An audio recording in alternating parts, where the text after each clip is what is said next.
అదే RTV app వార్తల్ని క్షణాల్లో చదివే అవకాశం ఉంటుంది. ఒక న్యూస్ పేపర్, ఒక టెలివిజన్ ఛానల్ మీ చేతుల్లో ఎప్పుడూ ఉంటాయి. ద్వారా ప్రజలకు తెలియపరిచేది ఏమంటే,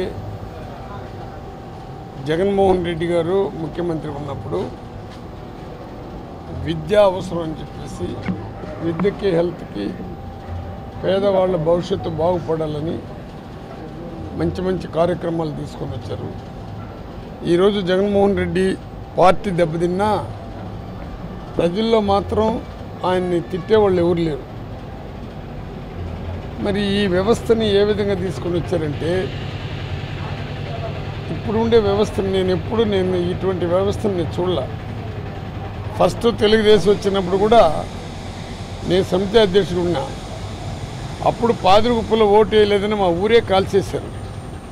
మళ్ళీ కారం చేలు వేయడమని చంపేశారు. ఆ విధంగా నీరుకుండా ఏది తీసుకున్నా ఈ దళితుల పైన, ఎస్సీ, ఎస్టీ, బీసీ, మైనారిటీ పైనే పడే సంస్కృతి వాళ్ళకి ఉంది. జగన్మోహన్ రెడ్డి గారికి కూడా నేను ఎన్నో పర్యాలు రిక్వెస్ట్ చేసిన, పేదవాళ్ళ కోసం తప్పిస్తున్నావు, ఉన్న వాళ్ళందరూ ఒకటే అవుతున్నారు. మీరు ఎప్పుడు కూడా కులాన్ని, మతాన్ని ఎప్పుడు మీరు మాట్లాడాలా. కుల వ్యవస్థ, పార్టీ వ్యవస్థ, మత వ్యవస్థ లేకుండా అభివృద్ధి కావాలని ఆలోచించారు. కానీ కోటీశ్వరులు అందరూ ఒకటి అవుతున్నారు. నా ఎస్సీలు, నా ఎస్టీలు, నా బీసీలు, నా మైనారిటీలు అనే ఆలోచనతో మీరు ముందుకు పోయినారు. కాబట్టి ఇది ఎక్కడి వరకు ఫలితం అంటే, నాకు మొదటి నుంచి కెనడీ దగ్గర నుంచి డాక్టర్ అంబేద్కర్ యొక్క ఆలోచనలతో నేను ముందుకు వచ్చినవాడిని. కెనడీని ఏ విధంగా చంపారు, ఇందిరాగాంధీని ఏ విధంగా చెప్పారు, ఎన్టీ రామారావుని ఏ విధంగా దోశారు, రాజశేఖర రెడ్డి ఏ విధంగా చెప్పినారు. వీళ్ళందరూ కేవలం పేదవాళ్ళ కోసం తప్పించినటువంటి వ్యక్తులు. ఈరోజు పేదవాడు బాగుపడాలంటే ఓర్వ లేకుండా, ఈర్ష్తో, పగతో, ద్వేషంతో రగిలిపోయిన, ఇది నిజాలు చెప్తున్నా. నేను ఎవరిపైన వ్యతిరేకంగా మాట్లాడట్లేదు. ఈరోజు రాష్ట్ర ప్రభుత్వం, ప్రజలు అది మీరు ఎట్ట గెలిచారు, వాగ్దానాలు చేశారా, ఆ నియోజకవర్గంలో సర్వీస్ చేసిన వాడికి ఇచ్చారా, కేవలం కోట్లు ఉండే వాళ్ళకి మీరు టికెట్లు ఇచ్చి మీ పార్టీ గెలిచింది, తెలుగుదేశం పార్టీ వచ్చింది. మీ వాగ్దానాలు కూడా ఏ విధంగా ఇచ్చినారు, ఆ వాగ్దానాలు చూసి పేదవాడంతా ఆశపడ్డాడు. జగన్మోహన్ రెడ్డి అన్నం పెట్టి రసం వేస్తున్నాడు, మంచిదే. కానీ చంద్రబాబు వస్తే అన్ని బిర్యానీలతో కూడా మనకు ఇంకా బాగా వస్తుందని చెప్పేసి పేదవాడు ఆశపడ్డాడు. పేదవాళ్ళు ఓటేశారు. అది ఎటువంటి పరిస్థితుల్లో ఏ విధంగా గెలిచారు, నేను దాని లోతుకు పోదలుచుకోలే. ఎందుకు ఈ విధంగా బాధపడుతున్నానంటే, ఎప్పుడు వచ్చినా తెలుగుదేశం వస్తే ఏమిటి ఈరోజు వ్యవస్థ దాదాపు 40 రోజులు అవుతున్నది. ఎక్కడ చూసినా ఎస్సీలని, దళితుల్ని, ఎస్టీలని, బీసీలని, మైనార్టీల పైన పడ్డారు. కానీ నిన్న కూడా మొన్న రషీద్ అనే అతన్ని, మైనార్టీని నిలవన నరికారు. నేను మీ ద్వారా ఎందుకు బాధపడుతున్నానంటే, పోలీస్ వ్యవస్థ, ఐపీఎస్లు, ఐఏఎస్ ఆఫీసర్లు ప్రొటెక్ట్ చేయాలి. అడ్మినిస్ట్రేషన్ ఆఫీసర్లు రాజకీయాల్లో గెలుస్తారు, వస్తారు, ప్రజాస్వామ్యంలో వస్తున్నారు.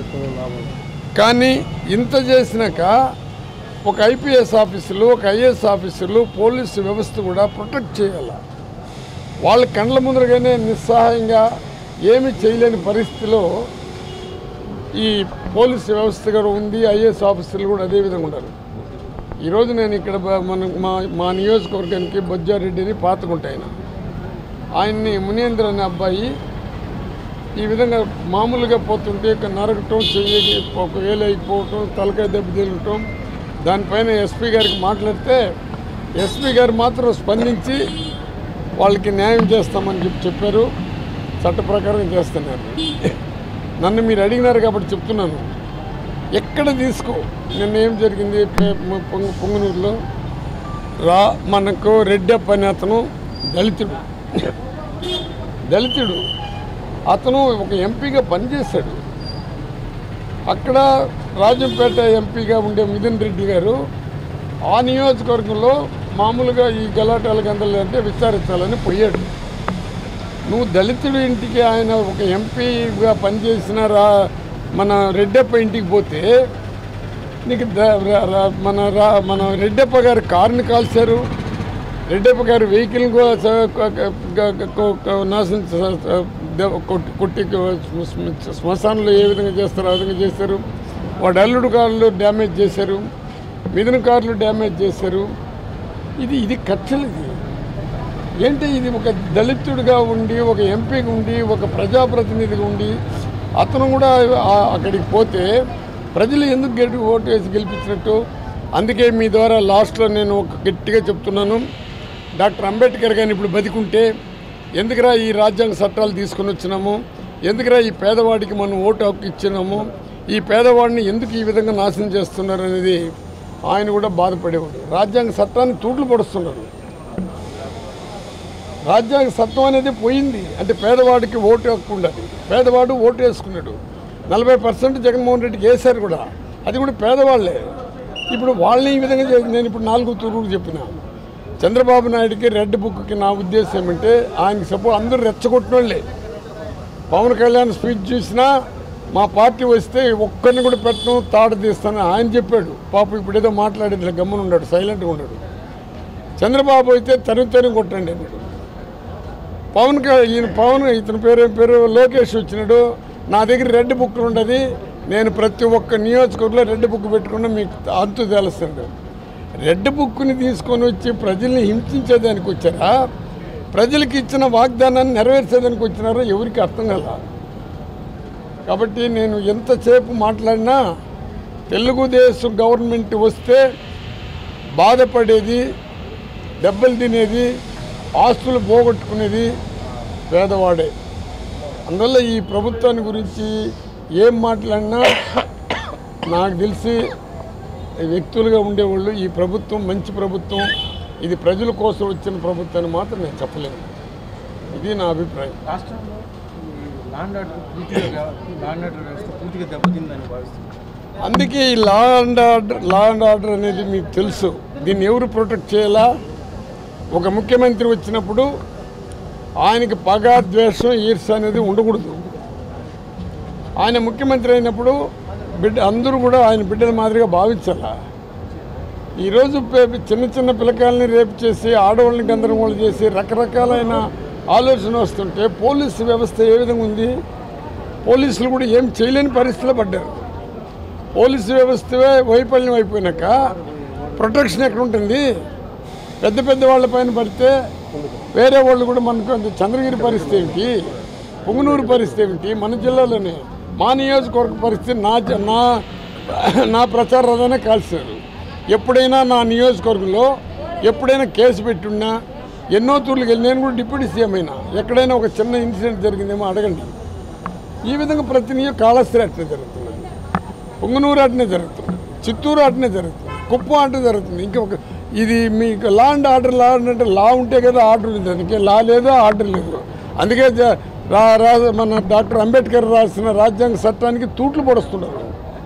ఎందుకంటే ఎవడు కూడా అన్ని పార్టీలు కూడా ఎవరైతే ముఖ్యమంత్రి అవుతాడో అతని కింద పనిచేస్తారు. కానీ ఎవరో హోమ్ మినిస్టర్ పైన ఇంకొకరి పైన ఏ పార్టీ వచ్చినా ముఖ్యమంత్రి అధికారం ఉంటారు, కింద ఉండేవాళ్ళు ఏం చేయలేరు.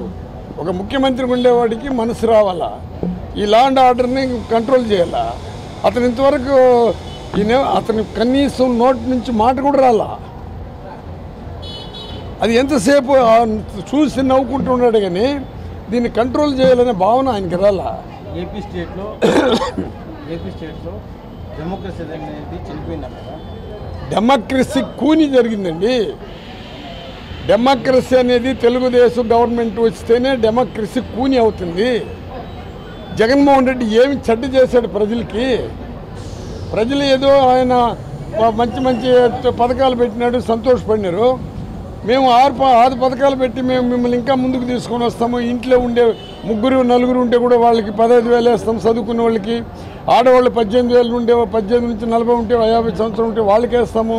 బీసీలు 50 సంవత్సరాలు ఉంటే వాళ్ళకి వేస్తాము. అందరికీ డబ్బులు వేస్తామంటే ఆశపడ్డారు. ఆశపడితే ప్రజల యొక్క మన్నను పొందాలి కానీ డెమోక్రసీ ఉంది ఎక్కడ? లా అండ్ ఆర్డర్లు టోటల్గా ఫెయిల్యూర్ అయింది. డెమోక్రసీ టోటల్గా పోయింది. అట్టెత్తుకుంటే నా విషయంలో కూడా నాకు సంబంధించిన వాళ్ళు కూడా నా పార్టీ వాళ్ళు కూడా నేను డిప్యూటీ సీఎం అయినా కానీ నన్ను కూడా దెబ్బతీశారు. నేను లేదనలా. కానీ ముఖ్యమంత్రి అనే వ్యక్తితో జగన్మోహన్ రెడ్డి ముఖ్యమంత్రి అయినాడు. అప్పుడు ఇంత గందరగోళాలు ఎక్కడ రాలా, ఏమి రాకపోయినా కూడా అప్పుడు కూడా రాళ్ళు వేసినారు. ఇదే చంద్రబాబు నాయుడు ఎక్కడ మీటింగ్ పెట్టినా తరుణ్ కొట్టమన్నారు. ఇది జరిగిందే. అప్పుడు అదే వ్యవస్థ, ఇప్పుడు అదే వ్యవస్థ. దీంట్లో ప్రజాస్వామ్యం గురించి మాట్లాడాల్సిన పని మనకి లేదండి. అసలు ప్రజల యొక్క మనోభావాన్ని దెబ్బతీస్తుంటే ఇది ప్రజాస్వామ్యమా?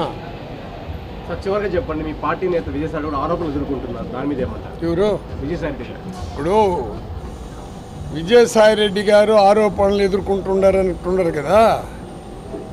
విజయసాయి రెడ్డి ఆరోపణలు ఎందుకు ఎదుర్కొంటున్నాడు, ఏమిటి కారణాలు? లోతుగా ఆలోచించాలి మీరు కూడా. ఇప్పుడు ఒక ఉద్యోగాలు చేసేవాళ్ళని బాగా మాట్లాడితే ఇక్కడ కూడా ఆడవాళ్ళు ఉంటారు, బాగా మాట్లాడుతున్నాను అనుకో, నాకు వాళ్ళకి జత కడితేట. ఇది ఆరోపణలు కాదు, కక్ష కార్పణాలతో విజయసాయి రెడ్డిని దెబ్బతీయాలని ఒక ఆలోచనతో, ఒక కుట్రతో ఎవడైనా మొగుడు వచ్చి నిజంగా ఆ మొగుడు ఆమెతో కూడా కాపురం చేసి ఆ మొగుడు ఆమెతో కూడా ఉంటే మొగుడు వచ్చి ఎవడైనా స్టేట్మెంట్లు ఇస్తాడా? ఎక్కడైనా చూస్తుండరా? ఇంకా నువ్వు విజయసాయి రెడ్డి పైన ఆరోపణలు అంటే ఏం మాట్లాడాలా?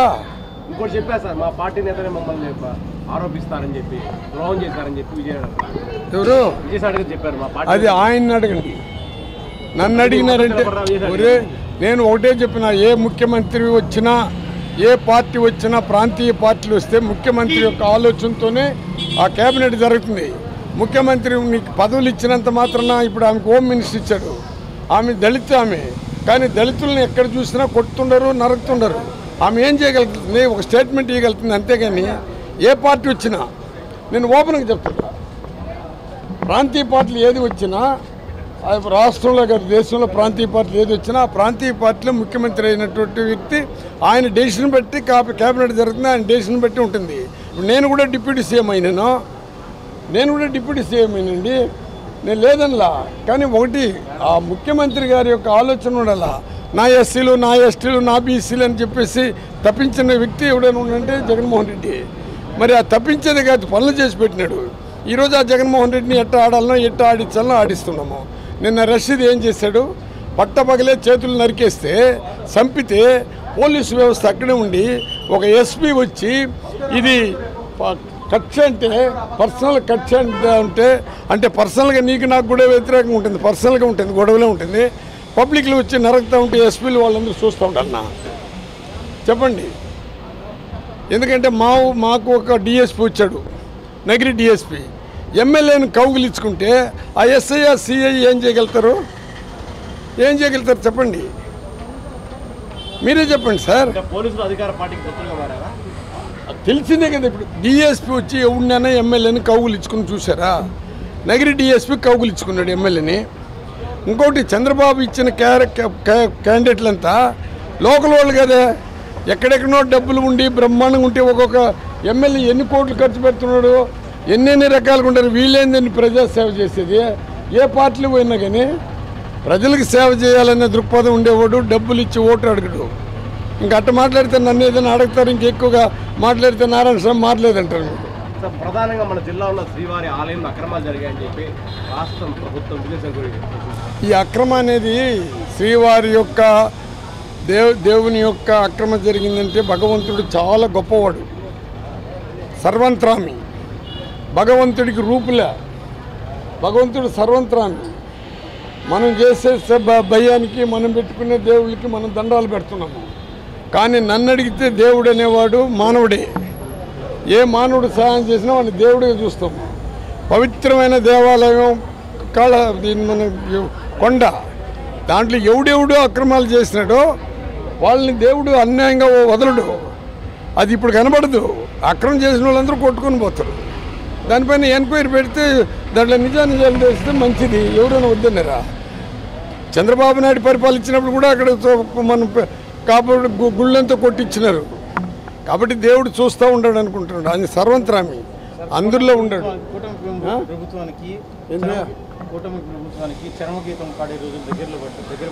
ఇప్పుడు కూటమి అంటే అర్థం ఏమండి? కూటమి అంటే అర్థం ఏమి? డిఫరెంట్ ఐడియాస్తో ఉంటారు, డిఫరెంట్ ఆలోచనతో వస్తారు. ఇప్పుడు పవన్ కళ్యాణ్ గారు డిప్యూటీ సీఎం అయినాడు, ఆయనకి ఇచ్చిన పోర్ట్ఫోలియో అంతా కూడా లాక్కుంటున్నారు. వాళ్ళు ఎప్పుడు ఇప్పుడు పవన్ కళ్యాణ్ ఒక్కడే మాట్లాడకుండా గమ్మునుండేది. అర్థమైందా? కూటమి ఎప్పుడు సక్సెస్ఫుల్గా కాదు. కూటమి పైన ఆధారపడే వాళ్ళు చంద్రబాబు నాయుడు కూటమి లేకుండా ఎప్పుడైనా ముఖ్యమంత్రి అయినాడా? ఈ ఎమ్మెల్యేలు కూడా కొనే కార్యక్రమాలు ఎవరు చేశారంటే చంద్రబాబు నాయుడు చేశాడు. రామారావునే తోసినాడంటే, రామారావు ఎమ్మెల్యేలను కొన్నాడంటే ఆ చట్టం రావాలా? ప్రజలు ఎవరినైనా ఎన్నుకుంటే ప్రజల అభిమానంతో గెలిచినాడంటే వాడిని కొనే కార్యక్రమాలు చేయకూడదు. ఎమ్మెల్యే కూడా అమ్ముడుపోయే కార్యక్రమాలు వాళ్ళు చేయకూడదు. దీనికి చట్టం తేవాలా? ఒక బీసీ ఎంపీగా మనం ప్రధానిగా ఉన్నాడు, ఆయన చట్టాలు తేవాలా? మళ్ళీ రిజర్వేషన్ పెట్టినాడే కానీ దాన్ని ఇంప్లిమెంట్ చేయాలా? కాబట్టి నేను ఎందుకు చెప్తున్నానంటే, కూటమి అనేది ఎప్పుడండి సక్సెస్ అయింది? ఎప్పుడు ఒక కాలు పోయినప్పుడు ఇంకొక కాలు వేసుకొని తిరగాల్సిందే కదా. కూటమి అనేది ఒక కుంటోళ్ళ పరిపాలన మాదిరిగా ఉంటుంది నాకు తెలిసి.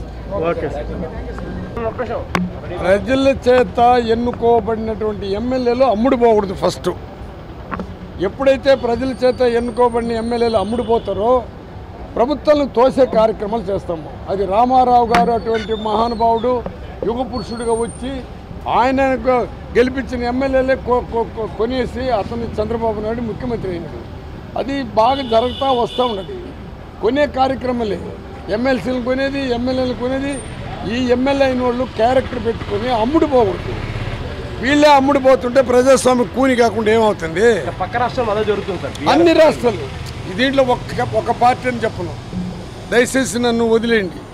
దీంట్లో ఒక పార్టీ వ్యక్తులు ఆల్ పార్టీస్ జరుగుతూ ఉండేది. ఇది అమ్ముడు పోకుండా ఉండాలంటే ఎమ్మెల్యే గెలిచినోడు నీతిగా నిజాయితీగా ఆ ప్రజలకు సేవ చేయడానికి రావాలా.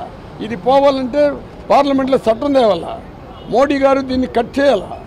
ఒక పార్టీలో గేసి ఇంకొక పార్టీకి పరిగెత్తా ఉంటే ప్రజాస్వామ్యం ఉందే కూని అయిందా? ఈ రకంగా అనుకుంటే ప్రజాస్వామ్యం కూని అవుతుండేదంటే ఎమ్మెల్యేలు అమ్ముడుపోతుంటేనే ప్రజాస్వామ్యం కూని అవుతుంది. మరిన్ని వీడియోస్ కోసం ఛానల్ ని సబ్స్క్రైబ్ చేయండి. లేటెస్ట్ అప్డేట్స్ కోసం వాట్సాప్ ఛానల్ ని ఫాలో చేయండి. అండ్ లింక్ డిస్క్రిప్షన్ లో ఉంది.